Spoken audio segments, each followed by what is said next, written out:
அல்ஹம்துலில்லாஹி ரப்பில் ஆலமீன். அல்லாஹும்ம ஸல்லி அலா சய்யிதினா முஹம்மதின் அல்லாஹும்ம ஸல்லி அலைஹி வஸல்லிம். வஸ்பிர் கமா ஸபர உலுல் அஸ்ம் மினர் ருசுலி வலா தஸ்தஅஜில் லஹும்.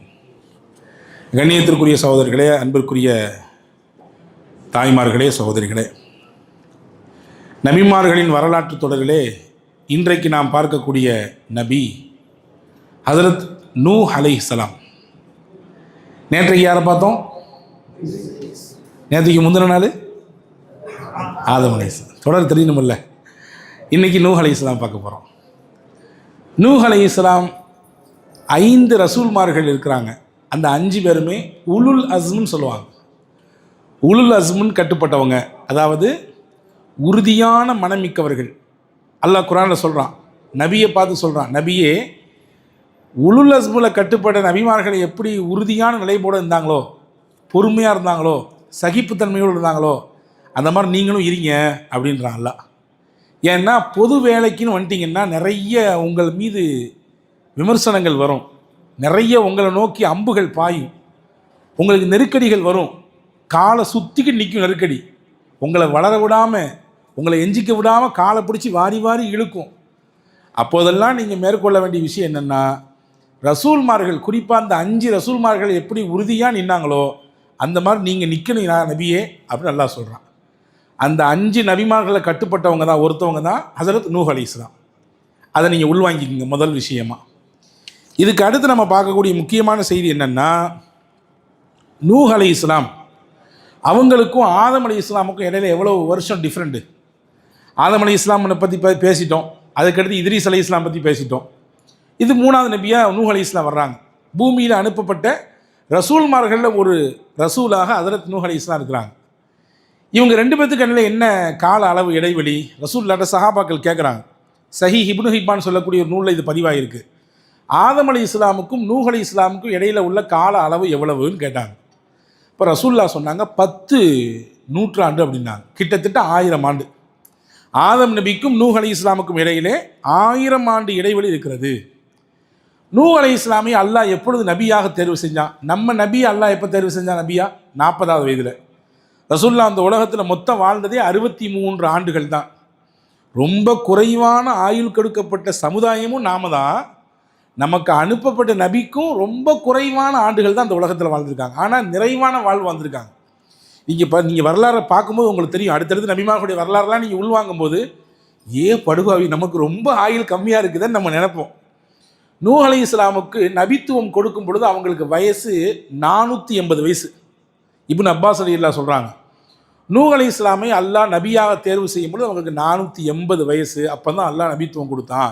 நிறைய கருத்துக்கள் இருக்குது. இப்னு அப்பாஸ் ரலியல்லாஹுடைய கருத்து ரொம்ப நம்பகத்துவம் வாய்ந்தது. ஹஸரத் நூஹ் அலைஹிஸ்ஸலாமை பற்றி குர்ஆனில் நீங்கள் நிறைய இடத்துல பார்க்கலாம். நிறைய இடத்துல அல்லாஹ் சொல்கிறான். சூரா யூனுஸில் சொல்கிறான், சூரா ஆராஃபில் சொல்கிறான், சூரா சாஃபாத்தில் சொல்கிறான், சூரா அம்பியாவில் நூஹ் அலைஹிஸ்ஸலாம் பற்றி சொல்கிறான், சூரா ஷுஅராவில் சொல்கிறான், முமினூனில் சொல்கிறான், சூரா ரஅதில் சொல்கிறான். இதெல்லாம் தாண்டி ஒரு தனி அத்தியாயம் நூஹ் அலைஹிஸ்ஸலாமுக்கு அல்லாஹ் இட்டிருக்கிறான். நீங்கள் 29 ஜுஸு எடுத்து பார்த்தீங்கன்னா அதனுடைய மையப்பகுதியில் சென்டரில் நூஹ் அலைஹிஸ்ஸலாமை பற்றி அவங்க பேர்லேயே ஒரு தனி அத்தியாயம் இருக்கிறது. நூஹ் அலைஹிஸ்ஸலாம் என்ன செஞ்சாங்க உலகத்தில்? எல்லா நபிமார்களும் என்ன செஞ்சாங்க? அதே வேலை தான் நூஹ் அலைஹிஸ்ஸலாம் செஞ்சாங்க. ஆதம் அலைஹிஸ்ஸலாமுக்கு பின்னால் இந்த பூமியிலே கொஞ்ச நாளைக்கு நல்லா தான் இருந்துச்சு. பொதுவாகவேங்க ஒரு பூஸ்ட் சார்ஜ் மக்களாகி நமக்கு இருந்துக்கிட்டே இருக்கணும். அது இல்லாக்கட்டி நம்ம ட்ராக்கு கொஞ்சம் அப்படி வேறு மாதிரி மாறும். ஈமானிய உணர்வு நமக்கு ஏதாவது ஒரு ரூபத்தில் இருந்துகிட்டே இருக்கணும். செவி வழியாகவோ, பார்வை வழியாகவோ, நம்ம கையை பிடிச்சி ஒருத்தர் கூட்டிகிட்டு போகிற வழியாகவோ ஏதோ ஒரு ரூபத்தில் இருக்கணும். இல்லைன்னு சொன்னால் கொஞ்சம் அப்படி வித்தியாசமாக மாறி போயிடும். ஆதம் அலைஹிஸ்ஸலாமுக்கும் நூஹ் அலைஹிஸ்ஸலாமுக்கும் இடையில கிட்டத்தட்ட 1000 ஆண்டு இல்லையா, 10 நூற்றாண்டு. இந்த கேப்பில் என்ன ஆகி போச்சுன்னா, உலகத்தில் முதல்ல சிலை வணக்க வழிபாடு தோன்றியது நூஹ் அலைஹிஸ்ஸலாமுடைய காலத்தில் தான். அவங்க காலகட்டத்தில் தான் சிலை வணக்க வழிபாடு தோன்றியது. எப்படி தோணுச்சு? அது எப்படி 2 நபி வந்துட்டு போயிருக்கிறாங்களா இடையில, அது எப்படி மக்கள் மாறுறாங்க அப்படின்னா, எப்பொழுதுமே ஷைத்தான் இருக்கிறான்னு கெட்டதை நல்லது மாதிரி காட்டுவான். அப்படி தான் காட்டினா நூஹ் அலைஹிஸ்ஸலாமுடைய சமூகத்தில். எப்படி காட்டினா, உங்களோட எவ்வளோ நல்லவங்க வாழ்ந்துட்டு இறந்து போகிறாங்க, அவங்களெல்லாம் நீங்கள் மறந்துடலாமா? அவங்களெல்லாம் நீங்கள் மறக்கலாமா? அவங்களுக்குன்னு ஏதாவது ஒரு படம் செஞ்சு வைங்களேன். படம் சிலலாம் வேண்டாம், சும்மா அவங்கள ஒரு படமாக வரைஞ்சி வைங்க. அவங்கள நினைக்க வரும்போதெல்லாம் அவங்கள பார்த்துக்குங்க, பார்த்து பார்த்து மனசு சந்தோஷப்பட்டுக்குங்க அப்படின்னு ஒரு சின்ன ஒரு கற்பனை ஏற்படுத்தலாம். ஆமாம், நல்லா தானே தெரியுது, ஒரு படத்தை செஞ்சு வச்சா என்ன, அவங்கள பார்த்துக்க தாமே, நம்ம அல்லாஹ் வணங்குறோம், சும்மா பார்த்துக்கலாம் அவங்கள அப்படின்னு போச்சு. இதுக்கு அடுத்த தலைமுறை எப்படி வந்துச்சு? பொதுவாகவே தலைமுறை மாற மாற பழக்க வழக்கங்களும் பண்பாடுகளும் மாறிக்கொண்டே இருக்கும். 60 இருக்க மாதிரியா 2024 பிள்ளைங்க இருக்காங்க? ஜென்னி இசட்டுங்கிறான், ஆல்ஃபான்றான், பீட்டான்றான், என்னெல்லாமோ போய்கிட்டு இருக்கு. பேசவே முடியல இல்லையா? பார்க்குறோம். அப்போ தலைமுறை மாற மாற பழக்க வழக்கங்கள் நிறைய மாறும். இப்போ முதல்ல படமாக வரைஞ்சவங்க, அதுக்கு அடுத்து வந்தவங்க, ஏன் நம்ம இதை ஒரு சிலையாக வடித்தா என்ன அப்படின்னு ஒரு சிந்தனை ஏற்பட்டுச்சு. சிலையாக வடித்தான், சும்மா பார்த்துக்கிட்டு இருந்தவன் அடுத்தடுத்த காலகட்டத்தில் அவங்கள முன் வச்சு எல்லாத்தையும் செய்ய ஆரம்பித்தான். என்ன செஞ்சாலும் முதல்ல அவங்கள்ட்ட போய் பெர்மிஷன் வாங்குறது, அவங்க பெர்மிஷன் கொடுத்தா அடுத்து சரி. இப்படி ஒரு கட்டத்தில் எப்படி மாறி போச்சுன்னா, அல்லாஹ் தான் வணங்க தகுதியானவன் என்ற ஓரிரை கொள்கையிலிருந்து அதுக்கு ஈக்குவலான அந்தஸ்து இந்த கற்களுக்கும் சிலைகளுக்கும் கொடுக்க துவங்கினான். இது நூஹ் அலைஹிஸ்ஸலாமுடைய காலத்தில் ஏற்பட்டுச்சு. இதை தடுக்கிறதுக்காண்டி தான் அல்லாஹ் தஆலா நூஹ் அலைஹிஸ்ஸலாமை உலகத்திலே அனுப்பினான். உலகத்திலே நூஹ் அலைஹிஸ்ஸலாம் அனுப்பியவுடன் அவர்கள் சொன்ன விஷயம் இதுதான்: உங்களுக்கு அல்லாஹ்வாகிய ஒருத்தனை மட்டும் நான் ஞாபகப்படுத்த வந்திருக்கிறேன், உங்கள்லேருந்து ஒருத்தனாக வந்திருக்கிறேன். எனவே அந்த அல்லாஹ்வை நீங்கள் மறந்து விடாதீர்கள். அவன்தான் ஏக இறைவன், அவனுக்கு இணையாக துணையாக உலகத்தில் யாருமே இல்லை அப்படின்றத உறக்க சொன்னாங்க. பாருங்க, நாளைக்கு மறுமையில் நம்மளை எல்லாருமே, உலகத்தில் வாழ்ந்த எல்லாருமே நம்மளுக்கு சிபாரி செய்கிறதுக்காண்டி சில நபிமார்கள்ட்ட போய் நிற்போம். ஹதீஸில் வந்திருக்கு, ரசூலுல்லாஹ் சொல்கிறாங்க, ஃபஸ்ட்டு யார்கிட்ட போவாங்களா மக்கள்லாம்? எங்களை கவனிங்களேன், எங்களை கொஞ்சம் காப்பாற்றுங்களேன், ஹெல்ப் பண்ணுங்களேன் அப்படின்னு சொல்கிறது முதல்ல போகிறது யார்கிட்டன்னா ஆதம் நபிகிட்ட போவாங்க. ஆதம் நபி கையை விரிச்சிடுவாங்க, பாவா என்னையை விடுங்க, நானே சொர்க்கத்திலேருந்து வெளியே வந்துட்டேன், செய்யக்கூடாத காரியத்தை செஞ்சு போட்டேன், ஏன்ட்ட கேட்டு இன்னும் புண்ணியம் இல்லை, அடுத்து நேரம் நீங்கள் நூஹ்கிட்ட போங்க, நல்லா. அதற்கு ஆதம் அலைஹிஸ்ஸலாம் சொல்லுவாங்க. எல்லா மக்களும் நூஹ் அலைஹிஸ்ஸலாம் இடத்திலே போவார்கள். அதாவது யாருக்கெல்லாம் ரெக்கமெண்ட் வேணும்னு நினைக்கிறாங்களோ, அல்லாஹ்ட்ட கொஞ்சம் பரிந்துரை வேணும்னு நினைக்கிறாங்களோ, அவங்கெல்லாம் ரெண்டாவதாக யார்கிட்ட போவாங்கன்னா நூஹ் அலைஹிஸ்ஸலாம் இடத்திலே போவார்கள் என்று ஒரு செய்தியை ஹதீஸிலே பெருமானார் ஸல்லல்லாஹு அலைஹி வஸல்லம் சொல்கிறாங்க. அப்போ அவ்வளவு ரொம்ப முக்கியத்துவம் வாய்ந்த நபியாக ஹஜ்ரத் நூஹ் அலைஹிஸ்ஸலாம் இருக்கிறாங்க. பொதுவாகவே நபிமார்களுடைய வரலாற்றை பொறுத்தவரைய இவங்க சத்தியத்தை எடுத்து சொல்லும் பொழுது முதல்ல அவங்கள யார் ஏற்றுக்குவாங்கன்னா, சமுதாயத்தில் கடைநிலையில் இருக்காங்க பாருங்க, பொருளாதாரத்தில் அங்கீகாரத்தில் ரொம்ப பேக்வேர்டு கம்யூனிட்டியாக இருப்பாங்க பாருங்க, ரொம்ப பின்தங்கிய நிலையில், அவங்க தான் ஏற்றுக்குவாங்க. அதே மாதிரி நூஹ் அலைஹிஸ்ஸலாம் அந்த மாதிரியான மக்கள் தான் ஏற்றுக்கிட்டாங்க. சமுதாயத்தில் உயர்ந்த நிலையில், பொருளாதாரத்தில், கல்வியில், இன்ன பிற வசதி வாய்ப்புகளில் மேல்நிலையில் இருந்தாங்க பார்த்தீங்களா, அவங்கெல்லாம் அப்படி ஏதோ எறும்பை பார்க்குற மாதிரி நூஹ் நபியையும் அவங்கள ஏற்றுக்கொண்டவங்களையும் பார்த்தாங்க.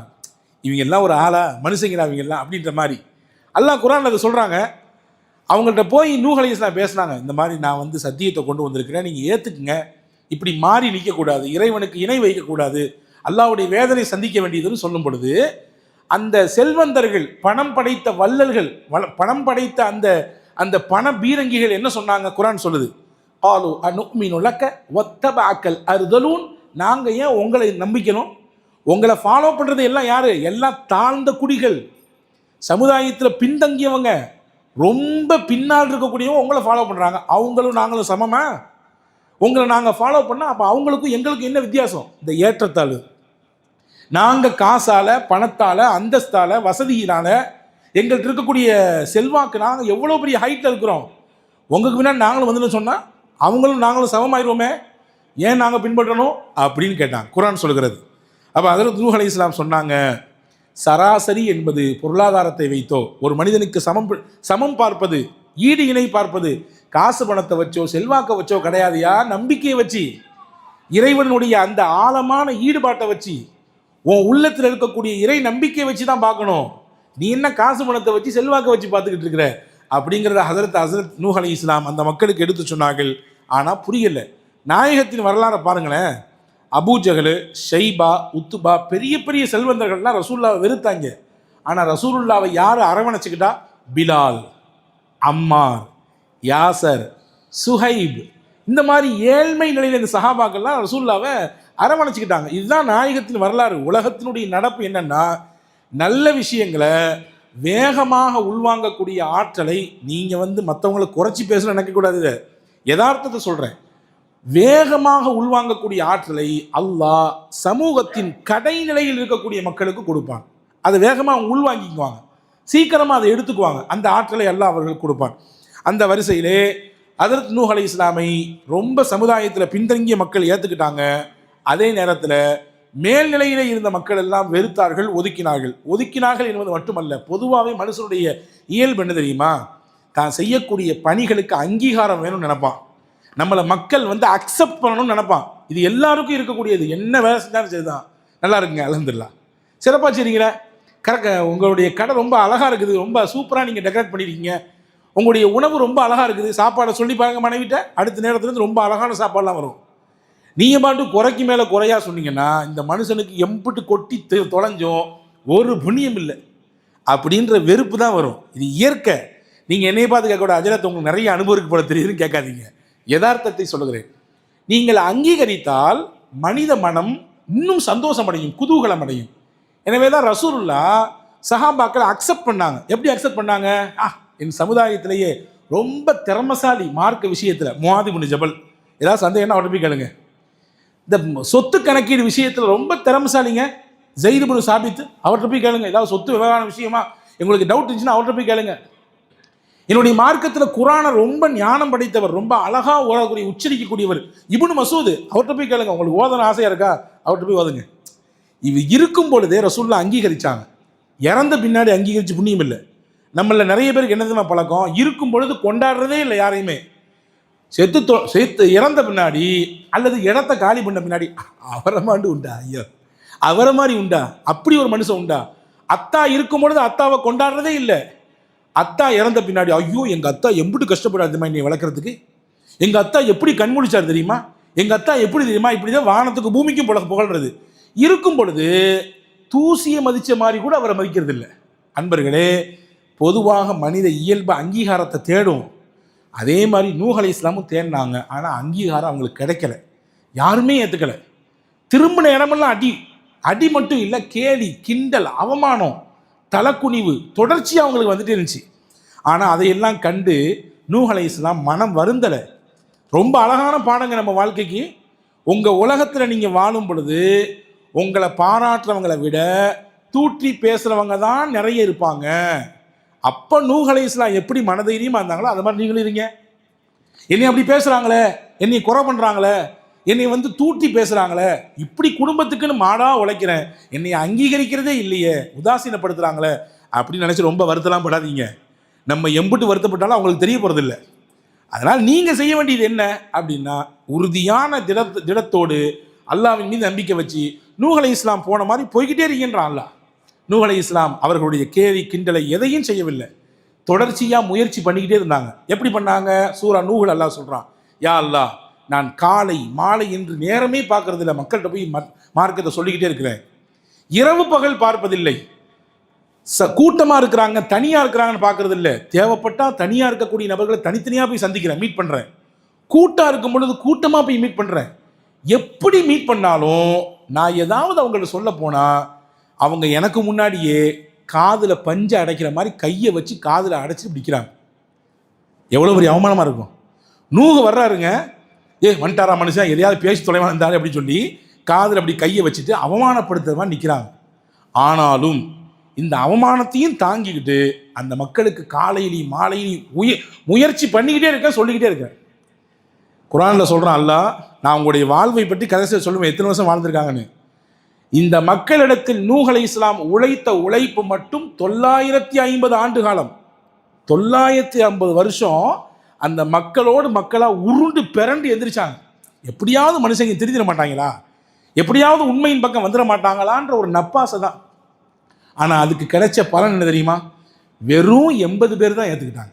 வெறும் 80 பேர் மட்டும்தான் நூஹ் அலைஹிஸ்ஸலாம் ஏற்றுக்கொண்டார்கள். இப்போ மற்றவங்களாம் எங்கேப்பா போனாங்கன்னு கேட்பீங்க, யாரும் ஏற்றுக்கலை.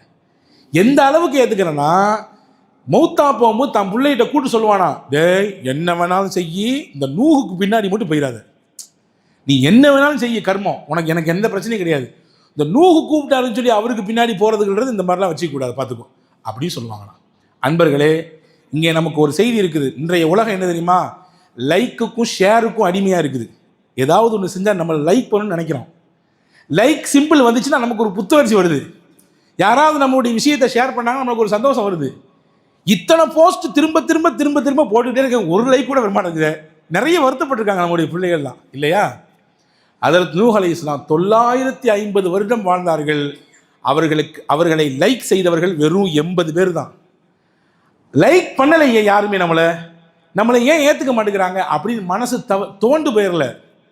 நத்தீஜாவை அவங்க தேடலை, முடிவை தேடலை, தன் பணி என்ன அதை செஞ்சுக்கிட்டே இருந்தாங்க. தமிழில் ஒரு வழக்கு சொல்லுறேன், அவங்களுக்கு ஞாபகம் வரும். பணியை செய், சொல்லுங்க, பலனை எதிர்பாராதே. உன் பணி என்னவோ அதை செய், பலன் அங்கே கிடைக்கும், அல்லாட்ட கிடைக்கும். இங்கே கிடைக்கணும்னு எந்த அவசியம் தேவையில்லை. அவர் தட்டி கொடுத்தா தான் எனக்கு பூஸ்ட் வரும் நினைக்க வேண்டிய தேவையில்லை. நல்ல மதிப்பெண் எடுத்து தான் புள்ள மேலே வந்திருக்கிறான். சில பெற்றோர்கள் பாராட்டுவாங்க, சில பெற்றோர்கள் கண்டிக்கவே மாட்டாங்க. அதனால் அந்த பிள்ளைங்க, ஐயோ நம்ம வாப்பா அம்மா எதுவுமே சொல்லலையே, அத்தா அம்மா எதுவுமே சொல்லலையே, வருத்தப்படாத, உன் பணியை நீ செய், பலனை எதிர்பார்க்காத, பலனை அல்லாஹ் தருவான். நிச்சயமாக பலனை உன் வாழ்க்கையில் நீ எதிர்பார்ப்ப, நிச்சயமாக உன் பலனை வாழ்க்கையில் நீ அனுபவிப்ப. அதற்கு நூஹ் அலைஹிஸ்ஸலாம் இதற்கு உதாரணமாக இலக்கணமாக இருந்தாங்க. வேலையை செஞ்சாங்க, லைக்கை எதிர்பார்க்கல, 80 பேர் தான் ஏற்றுக்கிட்டாங்க. ஒரு கட்டத்துக்கு மேலே என்ன பண்ணுறதுன்னு தெரியல. யா அல்லாஹ், எத்தனையோ தலைமுறை முயற்சி பண்ணி பார்த்துட்டேன், யாருமே வரல. இப்போ ஃபைனல் கால், எல்லாத்துக்கும் ஒரு ஃபைனல் கால் உண்டுல, ஏர்போர்ட்டில் எல்லாம் போர்டிங்லாம் போட்டு உள்ளே போயிட்டோம், எங்கேயோ போய் உட்காந்துக்கிட்டோம். நம்ம பேரை சொல்லி வாசிச்சிட்டே இருப்பாங்க, அப்துல் காதர், அப்துல் சத்தார், எங்கே ஃபைனல் கால், இதான் லாஸ்ட்டு, நீங்கள் உள்ளே போயான்னு கூட்டிகிட்டே இருப்பாங்கல்ல. அதே மாதிரி இப்போ ஃபைனல் கால் ஹஸரத் நூஹ் அலைஹிஸ்ஸலாம் என்ன செஞ்சாங்க? இப்போ அல்லாஹ்ட்ட சொன்னாங்க, யா அல்லாஹ், இவங்க மனசுலாம் இறுகி போச்சு, கல் மாதிரி ஆகி போச்சு. இவங்க யார் மனசும் திறக்கிற மாதிரியே தெரியல, எல்லாம் முரட்டு கூட்டமாக இருக்குது. நான் 1 வருஷம் இல்லை, 2 வருஷம் இல்லை, 950 வருஷம் இருந்து போட்டேன். இப்போ நான் உன்கிட்ட கேட்குறது என்னென்னா, அல்லாஹ்வே வக்கால நூஹ் ரப்பிலா ததர் அலல் அர்து மினல் காஃபிரீன திய்யா, உலகத்தில் பூமிக்கு மேலே ஒரு காஃபிரி நீ விட்டு வைக்காத, நீ பார்த்துக்கோ, உன் கையில் விட்ட விஷயத்தை. பூமிக்கு மேலே யாரையும் விட்டு வைக்காத. அம்பிட்டு பாடி படுத்து எடுத்துட்டாங்க. இப்போ நான் போய் அவங்களுக்கு எதிர்வினைலாம் செய்ய முடியாது, ஓன்ட்ட இந்த பொறுப்பை விட்டுக்கிறேன், நீ பார்த்துக்கோ, இதுக்கு மேலே நான் என்ன பண்ணுறது நீ தான் சொல்லணும். அப்போ தான் அல்லாஹ் சொன்னா, இத்தனை வருஷம் பொறுமையாக இருந்ததே பெருசு நூஹு, ரொம்ப பெருசு. இப்போ நான் சொல்கிறேன் கேளுங்க, என்னுடைய உத்தரவை கேளுங்க, கப்பலை கட்டுங்கன்னு. அல்லாஹ் முதலில் கப்பல் கட்டியவர் ஹஸரத் நூஹ் அலைஹிஸ்ஸலாம். அதுக்கு முன்னாடி கப்பல்ன்றதே கிடையாதுங்க உலகத்தில், அதுக்கு முன்னாடி கப்பலே இல்லை. கப்பலை முதலாக உருவாக்கினார். எப்படி உருவாக்கினார்? பிரம்மாண்டமான கப்பல். எப்படி தெரியுமா? 3 அடுக்கு இருக்குமா, அதில் 3 அடுக்கு கப்பல். அது நீளத்தை பற்றி வரலாறு எழுதுது, கிட்டத்தட்ட 1200 முழம் நீளம், 600 முழம் அகலம், 3 அடுக்கு. மேல் தளத்தில் பறவைகள், நடுத்தளத்தில் ஃபர்ஸ்ட் ஃப்ளோரில் வந்து மனிதர்கள், கீழ்த்தளத்தில் கிரவுண்ட் ஃப்ளோரில் வந்து விலங்கினங்கள், உயிரினங்கள்லாம் ஏற்ற சொன்னான்ல கெட்டினான். அந்த ஊர் எங்கே இருந்துச்சு? கடலுக்கும் அந்த ஊருக்கும் சம்மந்தமே கிடையாது, வெளியில் இருந்துச்சு. இப்போ நம்ம சென்னையில் இருக்கோம், கடல் ஓரத்தில் இருக்கிறோம். சில ஊர்கள் இருக்குது, கடலுக்கும் அந்த ஊருக்கும் சம்மந்தமே இருக்காது, ரொம்ப நீண்ட தூரம் பயணிக்கணும் இல்லையா? இப்போ திருச்சியில் கடல் கிடையாது இல்லையா? அதே மாதிரி விழுப்புரத்துக்கு போனால் அங்கே கடல் கிடையாது, கடலோர மாவட்டங்கள் கிடையாது. அது அந்த மாதிரி ஒரு ஊர். அது இவர் ஓரத்தில் உட்காந்து கப்பலை கட்டிக்கிட்டு இருந்தார், கப்பலை ரெடி பண்ணிட்டு இருந்தார். நல்ல தேக்கு மரத்தை கொண்டு அந்த கப்பல் ரெடி பண்ணப்படுது. ஊருக்காரங்கெல்லாம் கேட்டாங்கன்னா, என்னையா கப்பல் ரெடி பண்ணுற, எங்கே ஓட்ட போகிற, மலைக்கு மேலே ஓட்ட போறியா, தரையில் கப்பலை ஓட போறியா? எல்லாரும் தலையில் மழை பெஞ்சா காகித கப்பல் தான் ஓடுவாங்க, நீ இப்படி மட்டையை வச்சு கப்பல் செய்றியேன்னு சொல்லி கேள்வி பண்ணாங்க. அதற்கு நூஹ் அலைஹிஸ்ஸலாம் சொன்னாங்க, இந்த கப்பல் நான் தரையிலையோ மலையிலையோ விடுறதுக்கு இல்லை, இந்த ஊரில் ஓட போகுது, அல்லாஹ்வுடைய வேதனை வரப்போகுது, இப்போவாவது நீங்கள் கொஞ்சம் தப்பிச்சிக்குங்க, இப்போவாவது சுதாரிச்சுங்கப்பான்னு சொன்னாங்க ஹஸரத் நூஹ் அலைஹிஸ்ஸலாம். கேட்கல. ஒரு கட்டத்தில் என்ன செஞ்சாங்க தெரியுமா? கப்பலை எல்லாம் கட்டி விட்டு போயிடுவாங்க, ராத்திரி வந்து எல்லாம் கலீஜாக்கிட்டு போயிடுவாங்க, கப்பலை முழுக்க நாசம் பண்ணிட்டு போயிடுவாங்க. எப்படி இருக்கும் மனசுங்க பாருங்க. நான் எதுக்கு இந்த நபிமார்கள் வரலாறு எடுத்தேன்னா, நமக்கு ஒரு ஈமானிய பலம், நாயகத்தின் நபிமார்களின் வரலாறை எல்லாம் நாம் படிக்கும் பொழுது நாம் காலத்தில் வாழக்கூடிய கஷ்டமெல்லாம் பெரிய கஷ்டமே இல்லை, எம்பிட்டு தூரம் இந்த மார்க்கத்துக்காண்டி அவங்க கஷ்டப்பட்டுருக்காங்க அப்படின்ற உணர்வு நமக்கு வரணுன்றதுக்காண்டி தான் நேரடியாக பார்ப்பாங்க. அப்படி நாசமாக்கிடுவாங்க. மறுநாள் காலில் வந்து நபி நூஹ் அலைஹிஸ்ஸலாம் அவங்களை ஏற்றுக்கொண்ட மக்கள் அதை ஃபுல்லாக கழுவி விடுவாங்க. இந்த சத்திய இஸ்லாத்துக்காக வேண்டி அசுத்தத்தை அள்ளியிருக்கிறார்கள் நபிமார்கள், அசுத்தத்தை அள்ளியிருக்காங்க. அவ்வளோ பெரிய கேடு, அவ்வளோ பெரிய கஷ்டம். ஒரு கட்டத்தில் அல்லாஹ்வுடைய உத்தரவு வருது, இப்போ அல்லாஹ்வின் வேதனை வரப்போகுது, நீங்கள் என்ன செய்யுங்க, உங்களை ஏற்றிக்கிட்டு நீங்களும் உங்களை ஈமான் கொண்ட மக்களும் கப்பலில் ஏறிக்குங்க, எல்லா உயிரினங்களிலும் ஒவ்வொரு ஜோடியை சேர்த்து ஏற்றிக்கிங்கன்னு அல்லாஹ் ஒரு உத்தரவு கொடுத்தான். ஆடாக இருந்தால் ஆட்டில் ஒரு ஜோடி ஒரு ஆணு பெண்ணு, மாடாக இருந்தால் ஆட்டில் ஒரு ஜோடி ஆணு பெண்ணு, குதிரையாக இருந்தால் அப்படி எல்லா உயிரினங்களையும் ஒவ்வொரு ஜோடியை நீங்கள் ஏற்றிக்கிங்க கப்பலில். நீங்கள் கிளம்ப வேண்டியதுதான். அல்லாஹ்வுடைய உத்தரவு வரப்போகுது, அல்லாஹ்வுடைய வேதனை வரப்போகுது. எல்லாரும் கிளம்புற சமயத்தில் வானம் அப்படியே பிளந்தது, மலை கொட்டோ கொட்டென்று கொட்டியது. மலை என்றால் அப்படி ஒரு மலையை பார்த்ததே இல்லை அந்த மக்கள். மலையின் கோர தாண்டவம்.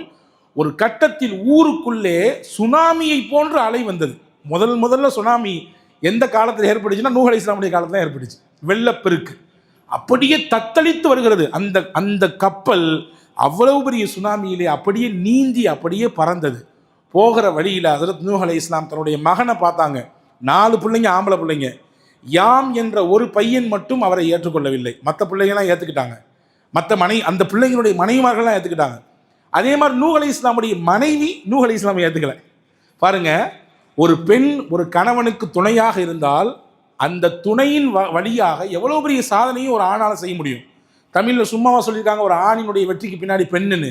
அந்த பெண் அம்மாவாகவும் இருக்கலாம், மனைவியாகவும் இருக்கலாம், தாயாகவும் இருக்கலாம், தாரமாகவும் இருக்கலாம், இல்லையா? அப்போ நூஹ் அலைஹிஸ்ஸலாமுடைய மனைவி நூஹ் அலைஹிஸ்ஸலாமை ஏற்றுக்கலை, கடைசி வரை ஏற்றுக்கலை. ஒரு பையன் ஏற்றுக்கலை.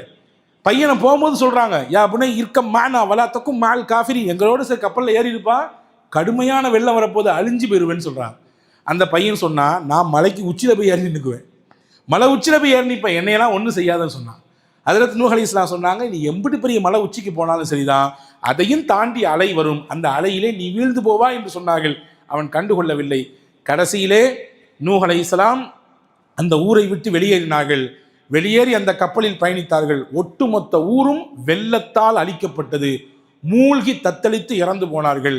ஹஜ்ரத் நூஹ் அலைஹிஸ்ஸலாம் அவர்களை ஏற்றுக்கொண்ட மக்களும் அந்த கப்பலிலேயே பயணித்து கடைசியில் துருக்கிக்கு பக்கத்தில் இருக்கக்கூடிய ஜூதி மவுண்டன் என்று சொல்லக்கூடிய அந்த ஜூதி மலையிலே அவர்கள் போய் இறங்கினார்கள். கப்பலிலிருந்து இறங்கியதற்கு பின்னால் அந்த பகுதியிலே நூஹ் அலைஹிஸ்ஸலாமும் அவர்களை ஏற்றுக்கொண்ட மக்களும் 380 வருஷம் வாழ்ந்தாங்க. இந்த வெள்ளம் கழிஞ்சி 380 வருஷம் வாழ்ந்தாங்க. நீங்கள் கணக்கு சொல்கிற மறுபடியும் கேளுங்க. அவங்களுக்கு நபித்துவம் கொடுக்கப்படும் பொழுது 480. கப்பல்ல இருந்து இறங்கின பின்னாடி எத்தனை வருஷம் வாழ்ந்தாங்க? 350. கிட்டத்தட்ட அந்த மக்களோடு மக்களாக உருண்டு பிறண்டு வாழ்ந்த வருஷம் எத்தனை? தாவத் மட்டும் 950. இதை கூட்டி பாருங்க, 1780 வயது வாழ்ந்தவர்கள் ஹஜ்ரத் நூஹ் அலைஹிஸ்ஸலாம். நூஹ் அலைஹிஸ்ஸலாம் மௌத்தாகும்போது சொன்னாங்க, தன் பையனை கூப்பிட்டு, 2 விஷயம் நான் உனக்கு சொல்கிறேன்பா, அதை செய், 2 விஷயத்தை செய்யாத. என்ன சொல்ல போகிறேன்? 2 விஷயம். லா இலாஹ இல்லல்லாஹ் நிறைய சொல்லு. அவங்க தான் அதிகமாக சொன்னாங்க. இந்த உலகத்தில் லா இலாஹ இல்லல்லாஹ் அதிகமாக சொன்னது யாருன்னா நூஹ் அலைஹிஸ்ஸலாம். காரணம் என்னன்னா, அவங்க காலத்தில் நிறைய ஷிர்க் நடந்துச்சு. லா இலாஹ இல்லல்லாஹ் சொல்லிக்கிட்டே இரு, அதை விட பெருசு ஒன்றுமே இல்லை. 2வது சொன்னாங்க, சுபஹானல்லாஹி வபிஹம்திஹி சொல்லிக்கிட்டே இரு. ஏன்னா எல்லாத்துக்கும் உணவு இருக்குது, நம்ம ஆன்மாவுக்கும் நம்முடைய உடலுக்குமான உணவு சுபஹானல்லாஹி வபிஹம்திஹி, அதை மறந்துடாதுன்னு சொன்னாங்க. 2 விஷயத்தை செஞ்சிடவே செஞ்சிடாது. மொதல் விஷயம், அல்லாஹ்வுக்கு இணை வச்சிடாது. எந்த சந்தர்ப்பத்தையும் எந்த ரூபத்திலும் இணை வரக்கூடாதுப்பா. 2வது சொன்னாங்க, பெருமை அகம்பாவம் ஆணவம் ஒரு காலமும் கொள்ளாது. இந்த பெருமையும் அகம்பாவமும் உன்னை அழித்து விடும் என்று ஹஜ்ரத் நூஹ் அலைஹிஸ்ஸலாம் தன் மகனுக்கு சொன்னார்கள். அது அவர்களுக்கு மட்டுமாக அல்ல, நமக்கும் சேர்த்து தான். எல்லாம் வல்ல அல்லாஹ் இந்த வரலாற்றின் வழியாக நமக்கும் ஈமானிய புத்துணர்வை தருவானாக. இன்ஷா அல்லாஹ் நாளைய தினம் தொடர்ந்து அடுத்து ஹூத் என்கின்ற நபி அவர்கள் எந்த சமூகத்துக்கு அனுப்பப்பட்டாங்க, அந்த சமூகத்தினுடைய நிலைப்பாடெல்லாம் எப்படி இருந்துச்சு, அவங்கள எந்தெந்த மாதிரியான கஷ்டங்கள்லாம் பார்த்தாங்கன்றதை இன்ஷா அல்லாஹ் நாளை பார்ப்போம். அல்லாஹ் வரலாற்றின் வழியாக வாழ்ந்து கொண்டிருக்கிற அந்த பெருமக்களை நினைவு கூறுவதன் வழியாக நமக்கு ஈமானிய நல் பணத்தை தருவானாக. ஆமீன். வாஹிர் தாவான் அல்ஹம்துலில்லாஹி ரப்பில் ஆலமீன்.